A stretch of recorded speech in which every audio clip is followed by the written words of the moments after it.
Tuesday, 13th of January, 10:30 p.m. viewers. Hello and welcome.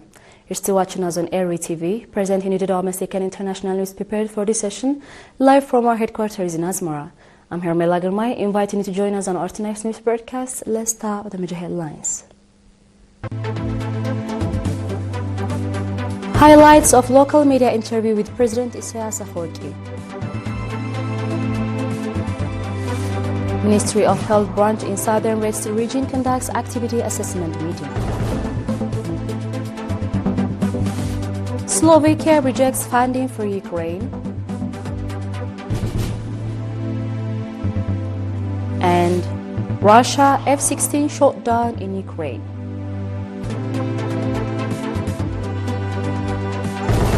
In your domestic and brief, highlights of local media interview with President ERi-TV on fluid global and regional issues.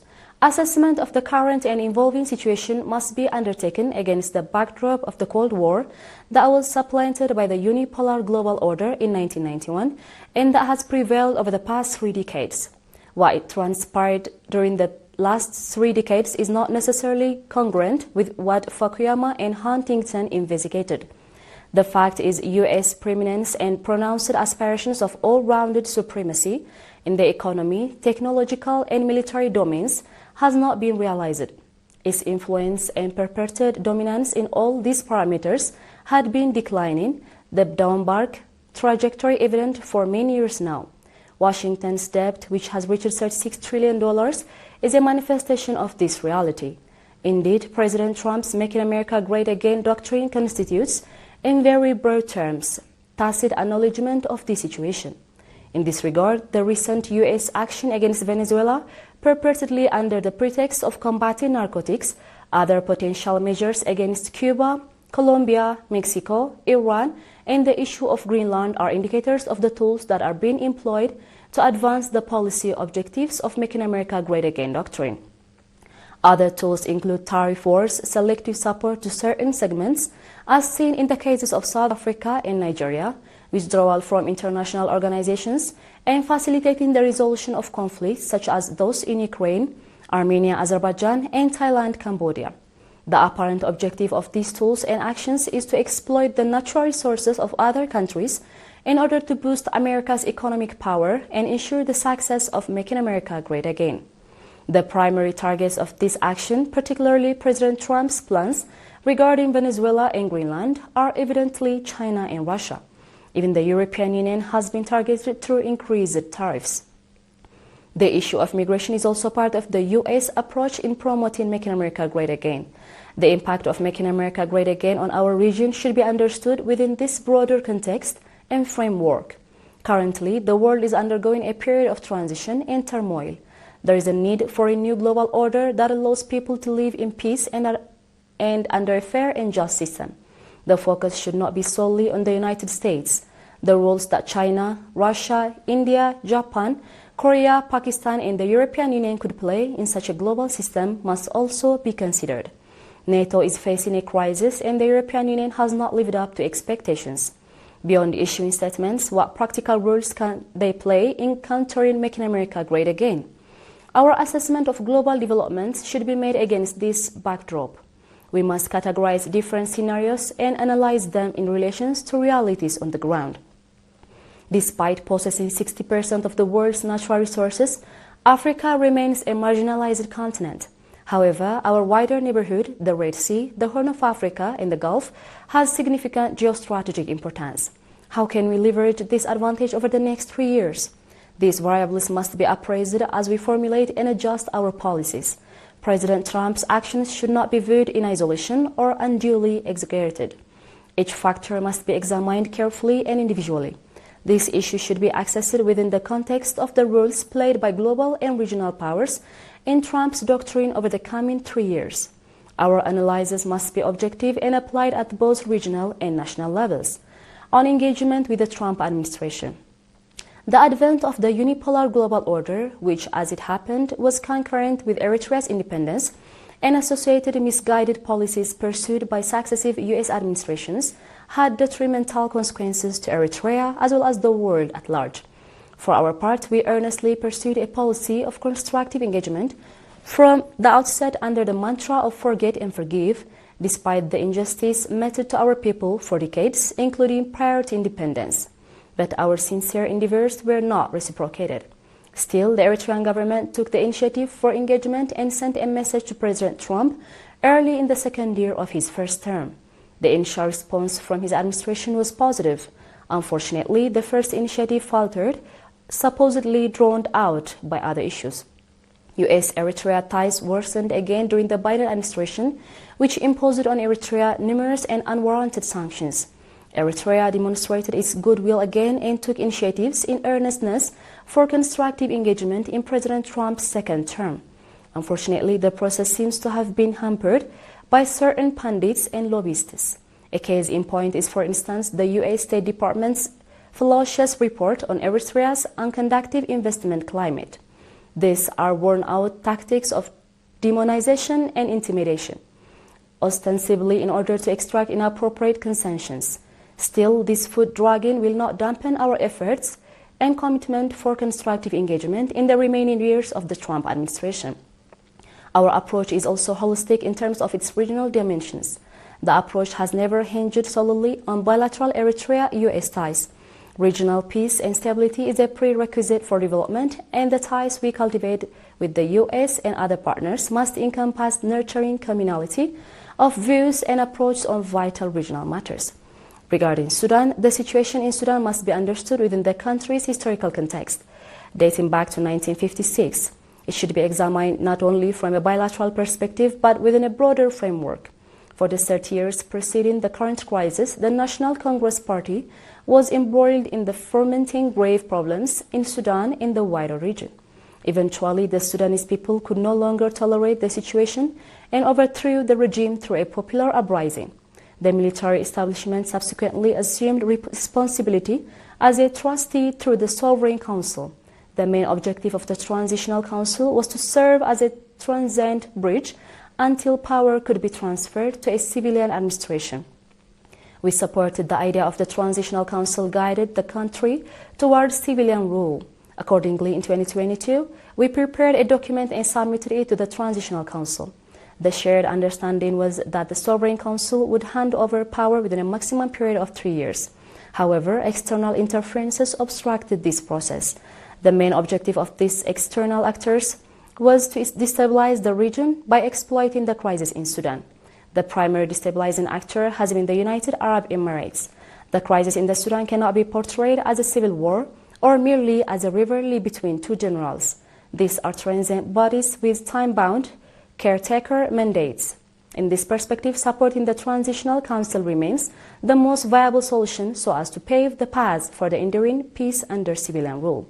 Unrealistic nations and platitudes floated by various bodies and the proliferation of initiatives will only prolong and compound the crisis. Egypt and other regional countries should play a constructive role in realizing their vision and the earnest quest for enduring peace and stability in Sudan. On Prosperity Party's proclamation of war and the agenda of two waters, we should not waste time on this issue. This question doesn't merit a response. The Prosperity Party is pursuing an agenda of war against its own people. In spite of the Pretoria Agreement, it's waging war against the Amhara, Tigray and Oromo peoples. It has declared war against us. It's bragging about drones and weapons that it has amassed.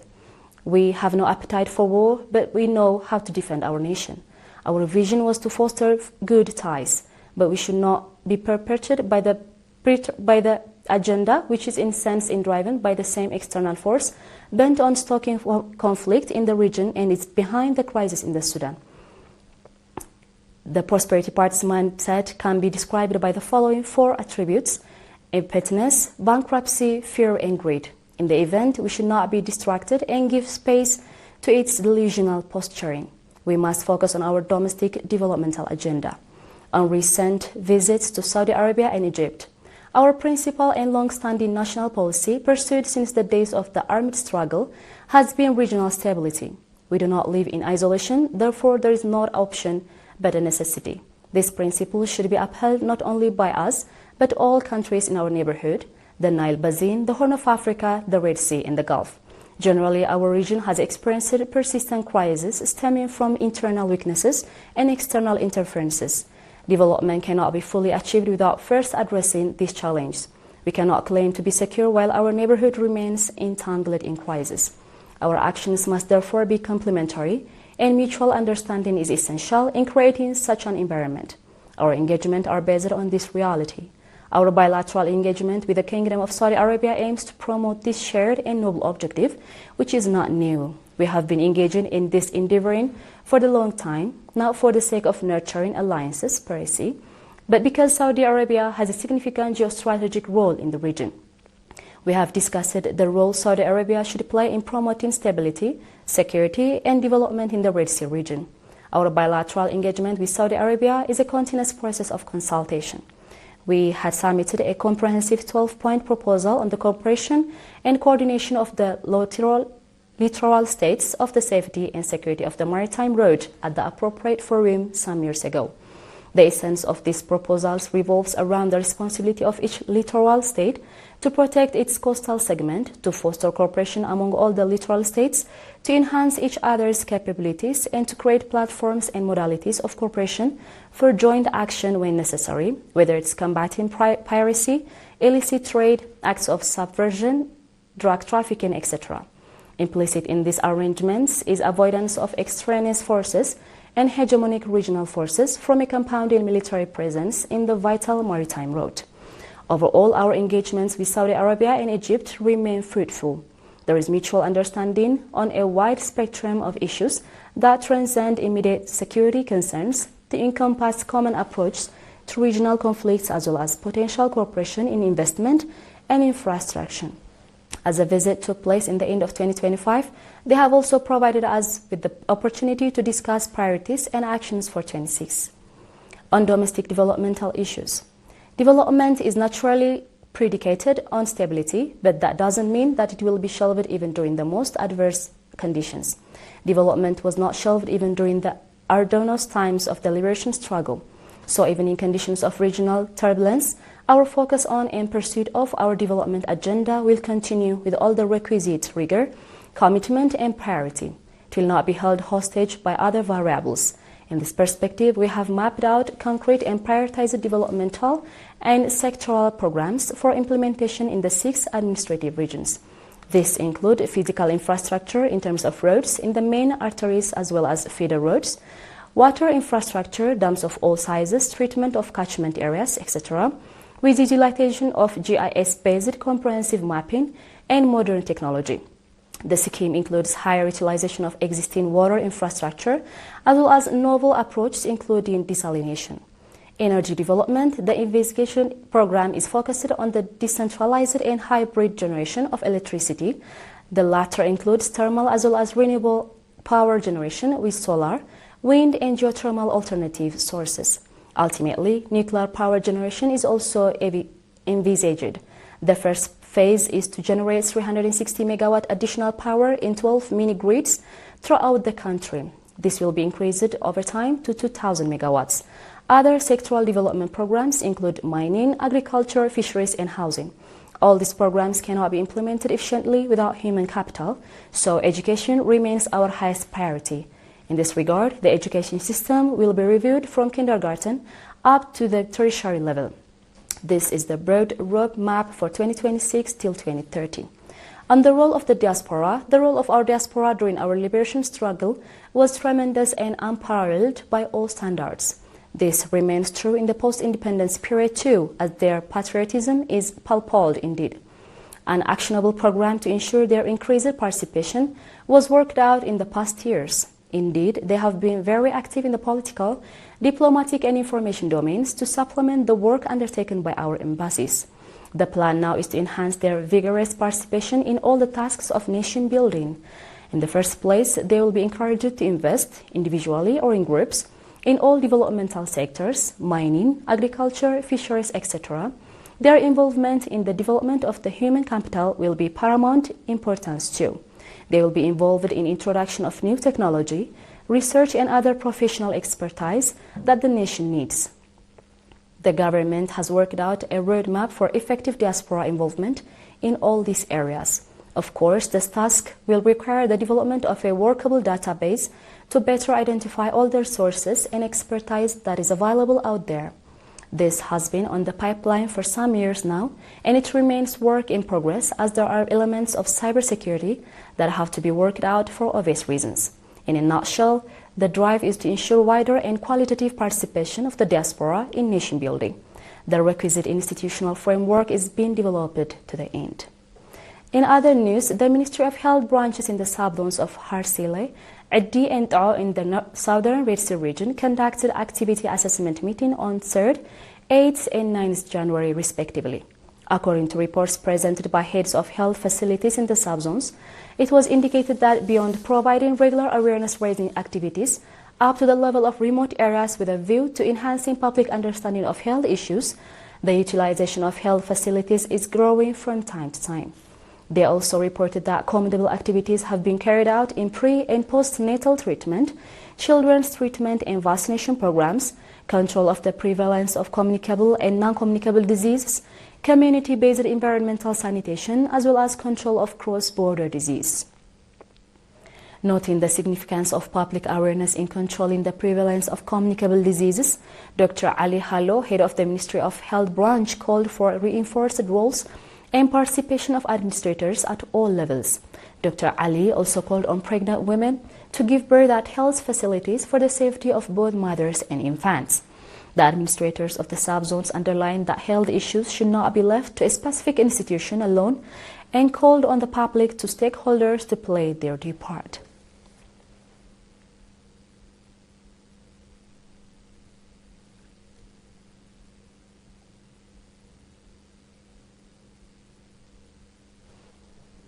The PFDJ office in the Gashbarka region reported that in 2026 it will earnestly work to strengthen and expand the organization in area administrations and among civil workers. The report was made at an activity assessment meeting conducted on 12 January in Barentum. Mr. Mahmoud Ali Jabra, secretary of the PFDJ in the region, said that 2025 commendable social and development programs were conducted in all subzones of the region, and that strong efforts will be exerted to expand the activities to the level of area administrations and villages. The heads of organizational, political and administrative affairs, as well as secretaries of the PFDJ branches on their part, commended the contribution of the public and government workers in support of families of martyrs and called for reinforced participation in the program, indicating that although the progress being registered in organizational and political issues is encouraging, Ambassador Mahmoud Ali Harui, governor of the region, called for designing programs that enhance the participation of women as well as youth-centered programs.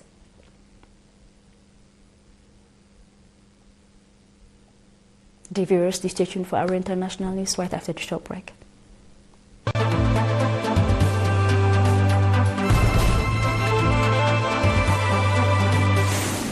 Welcome back. Senior officials in Slovakia have ruled out any military or financial involvement in the Ukraine conflict according to a new policy agreement announced on Saturday.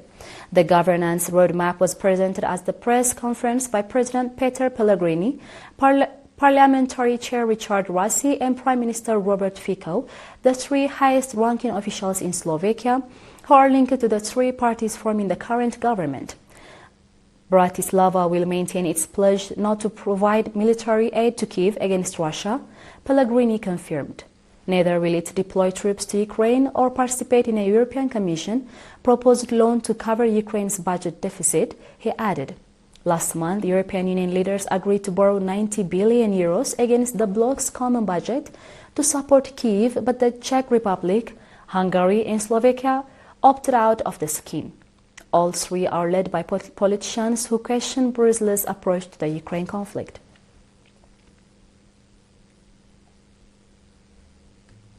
In other news, a Russian commander has said his S-300 air defense battery shot down a US-made F-16 fighter jet operated by Ukraine. In an interview aired on Russia 1 TV on Sunday, the commander, identified by the call sign Sever, told journalist Vladimir Solovyov that the US-supplied aircraft was the most interesting target his unit has encountered. He said the battery fired 2 missiles at the F-16, with the first damaging the aircraft and the second delivering the final blow. Ukraine began receiving F-16s in August 2024 and has since confirmed the loss of 4 in combat. Dear viewers, we are done with the news prepared for this session, and now it's time for a quick recap of the major headlines. Highlights of local media interview with President ERi-TV. Ministry of Health branch in Southern Red Sea region conducts activity assessment meetings. Slovakia rejects funding for Ukraine.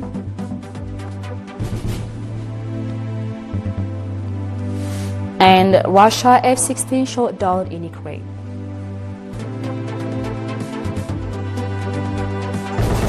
Ladies and gentlemen, that was all for tonight. Thank you for having us and have a blessed one.